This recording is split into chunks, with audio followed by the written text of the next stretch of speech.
I apologize to my colleagues in Georgian because the presentation is in Georgian. So you can use the headphones if you want.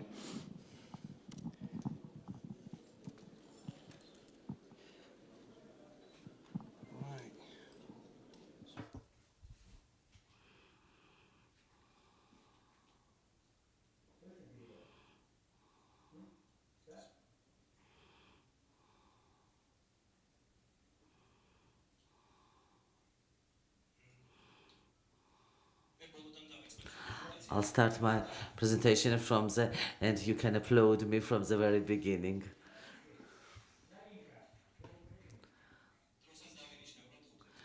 I'll set the time so that I do not exceed 15 minutes.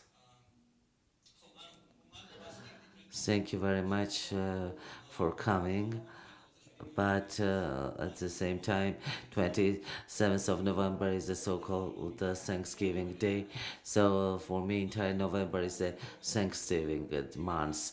First of all, many thanks to the GITI staff that performs its duties very well so that we don't feel anything bad. Many thanks, so we can upload them as well. In addition, many thanks to Sheraton staff, especially to interpreters. I was listening to them yesterday and I like their simultaneous interpretation very much. Thank you. I am not Vladimer Kvilitaia as you guessed. I am Nika. Vladimer asked me to present this presentation instead of him, but I still want to introduce Vladimer. To the left is Vladimer on the photo. To the right, I don't know, somebody else.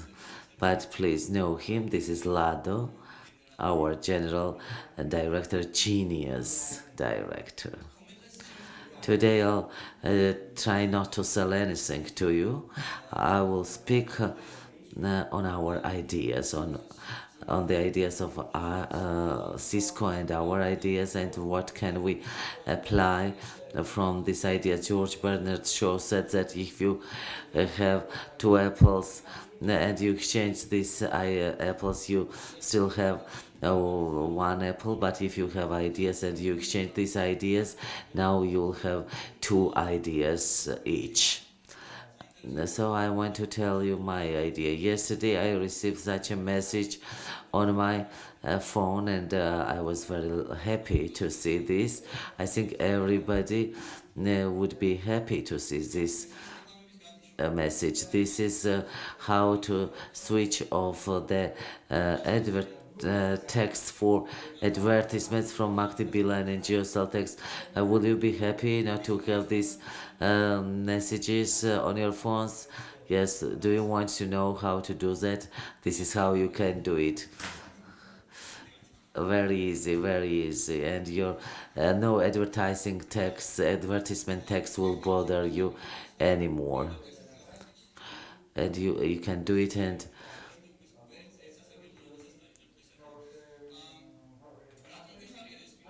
so why are we happy to delete the SMSs from advertisers? Do you know why are we happy? Because it's a spam. But what is spam? What is spam? Spam is an extra information. We're so much full.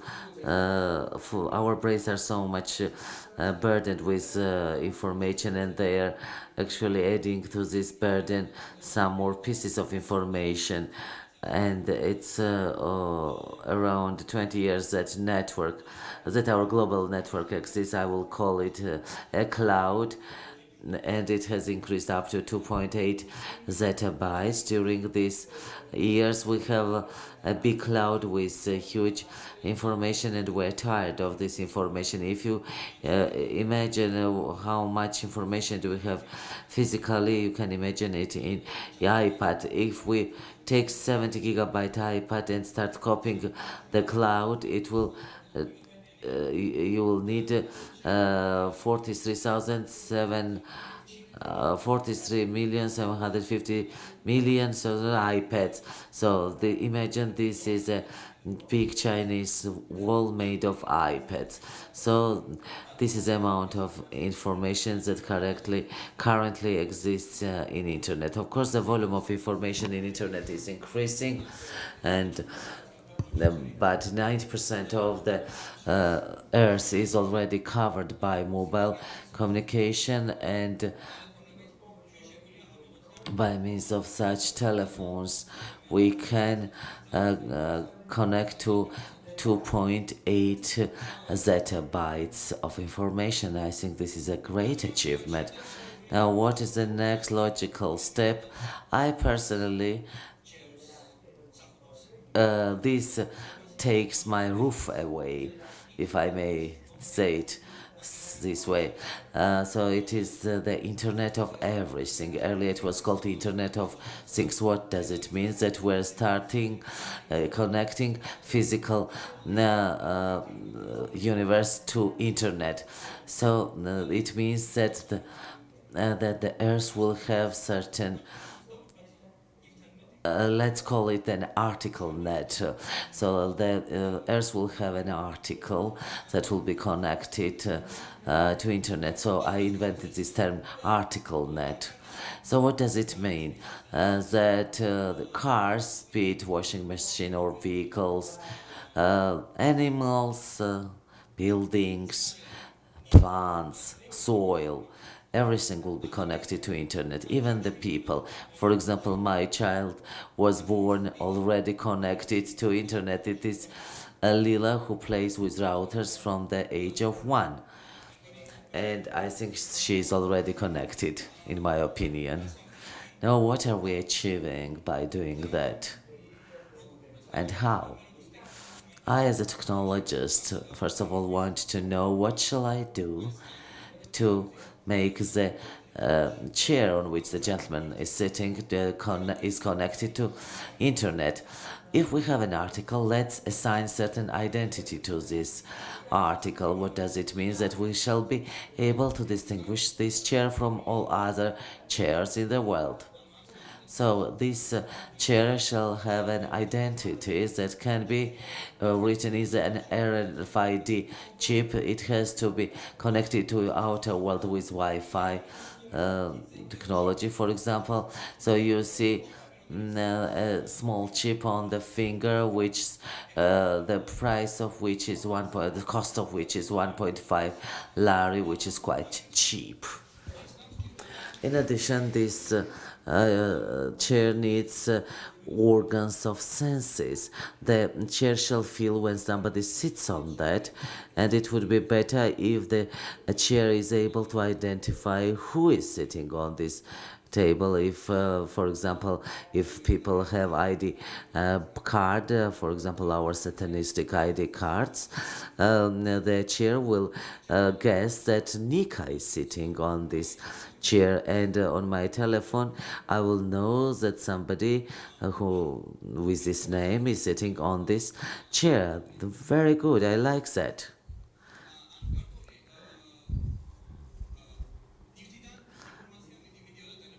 So, an article, Internet of Everything, means that information goes both sides, and it's not necessary for a human being to be a part of the process, because an article may interact with the server, because it's very good, because people will have more time to do their things, to do their other things. So we're moving to the future where oh, where I can ask Google, where is my key, and Google will answer me, because my key will be equipped with GPS sensor. It will be connected by Wi-Fi with the entire world, and I will get the information on its location. Now let me demonstrate you how these technologies are already used. How these technologies are used in different countries. This is my mobile phone.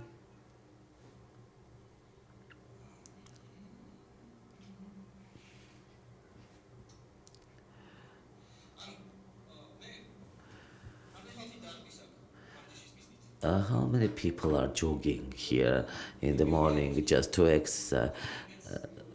Just typical IT specialist, but I still jog in the morning. This is my proof that I'm jogging from time to time. So they tend to believe that I'm jogging, or that I jog when I show them this. When in the morning I want to start jogging, my telephone may provide me with some support. What do I mean? The telephone knows my ordinary route, and the telephone may tell me that where you are going to jog today, the environment is extremely polluted today. Would not it be better to jog somewhere else? And that phone may offer me an alternative route.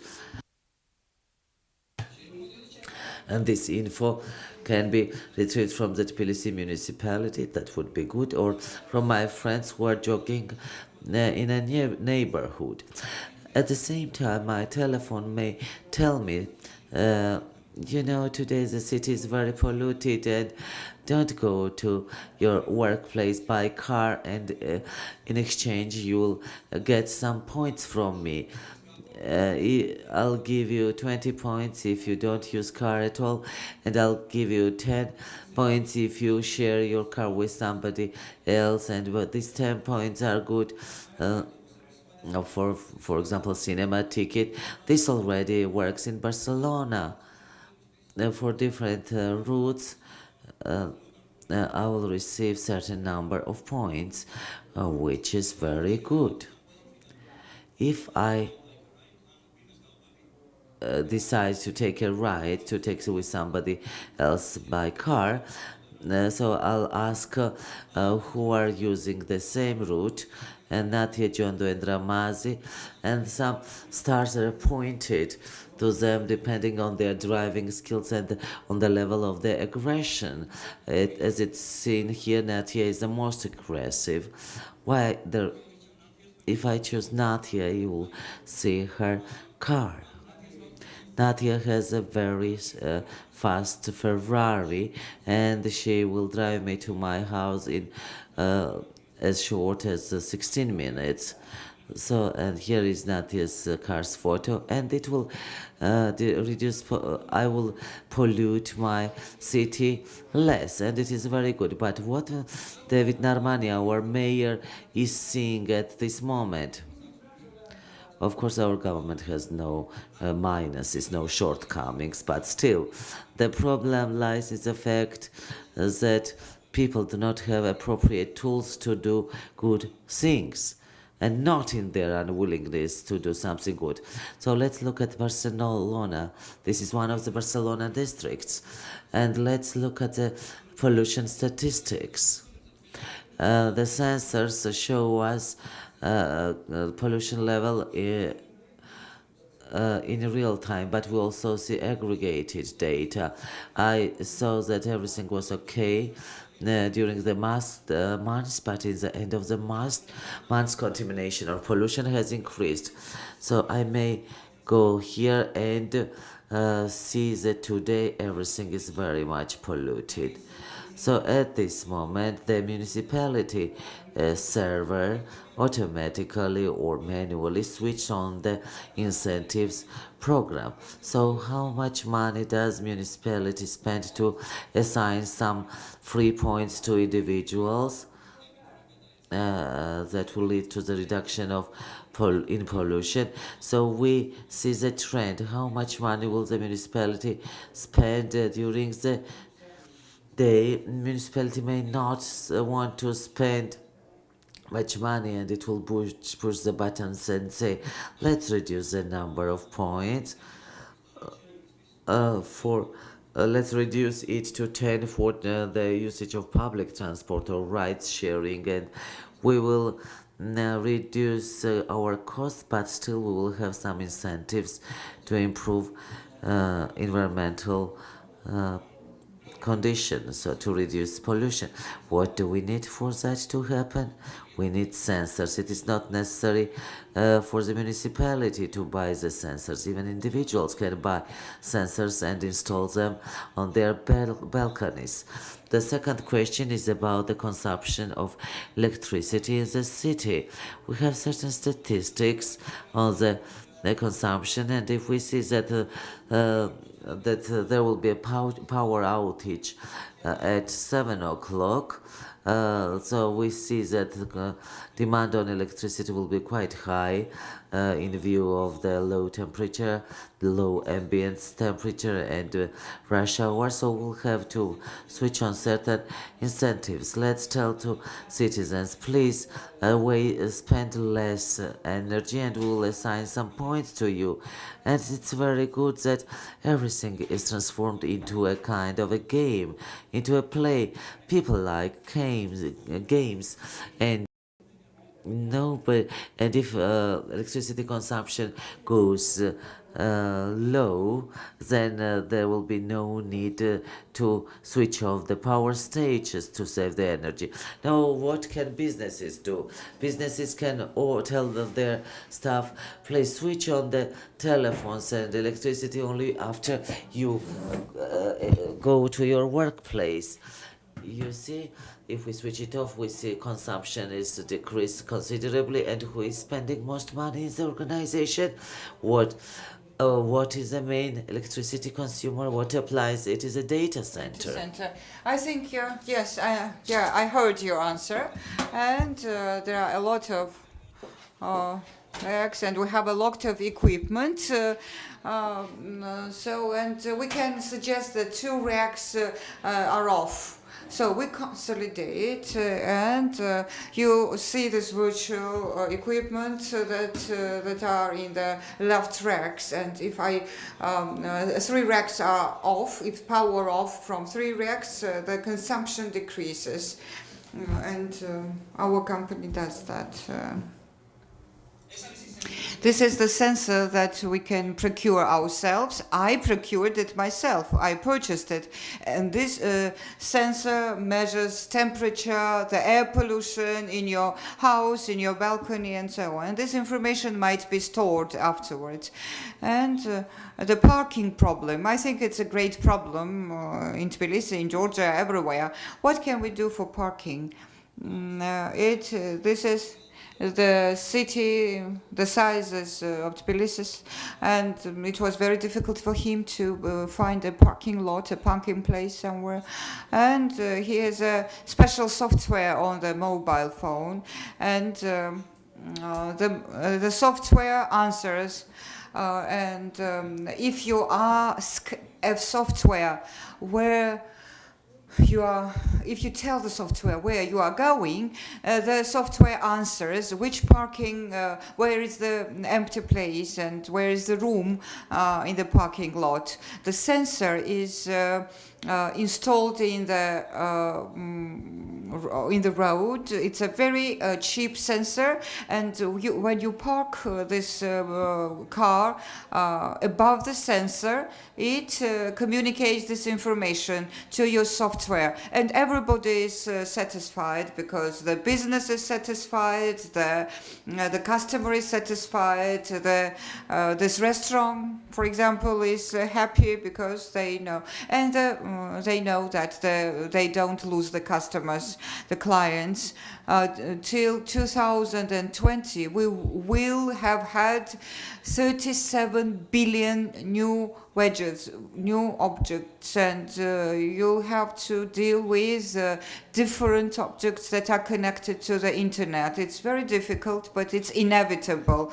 I don't know whether we'll manage to do that or not, because our mind, our mentality is different, but these people can. I hope that they will manage to do that, but due to the fact that everything is beyond the technologies, the experts from the humanity field should be involved, the psychologists, philologists, social science, experts in social sciences. Their assistance is decisive, is crucial, and it's the last slide, so I won't bother you anymore. In the information theory, there is a pyramid that is called MISS pyramid. We have a lot of data, zettabytes, petabytes, millions of them, and we can create. So we can. So we can select this information from that. The information can be transferred into knowledge, and knowledge can be transferred into wisdom, and then we can involve experts from humanitarian field, from humanities, liberal arts, and so on, and so we'll have to cooperate, and in cooperation, as a result of our cooperation, we'll achieve our goal and become successful. Do you have any questions? No? Then I'm going to present. You have a question.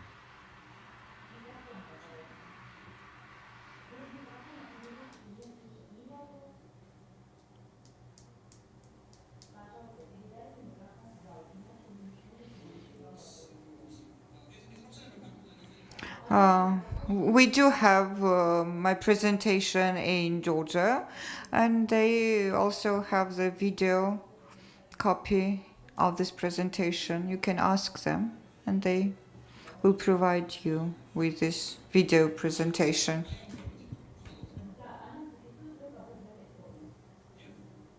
I can't hear him.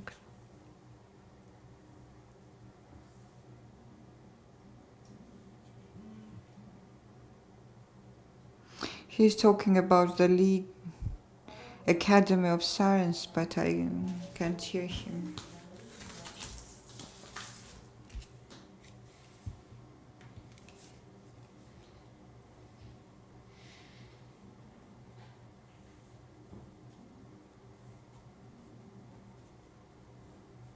Please provide me with your presentations in Georgian.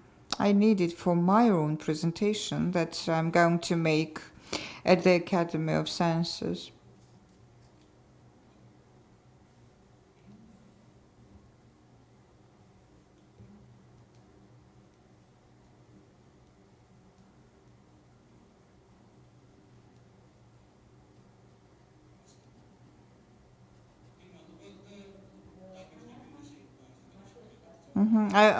I'll think about it. I have a question. As you've mentioned, by the year of 2020, everything will be connected with the internet, and everything. So every widget will have their own sensors. So every movement, our activities might be controlled and monitored. And I'm interested in the following. So the coin has two sides, the negative and positive, yes, and if we will manage to control a human being, is it acceptable or not? And how will a human being look like by the year of 2020? And will a human being be ready in 2020 to be controlled? So that's why I mentioned experts from other professions. Psychologists, sociologists, for example, will need their help, and the problem of security is a very important one. Now someone can hack our hard disk and then ask $200 for that. But can you imagine that all our property will be under the threat, but we'll have security specialists, experts in the security field that are present here at our conference, and there are opportunities that the security has. We don't have the complete remedy, 100% remedy against these threats, but they will protect us to a certain extent and become involved and help us as well.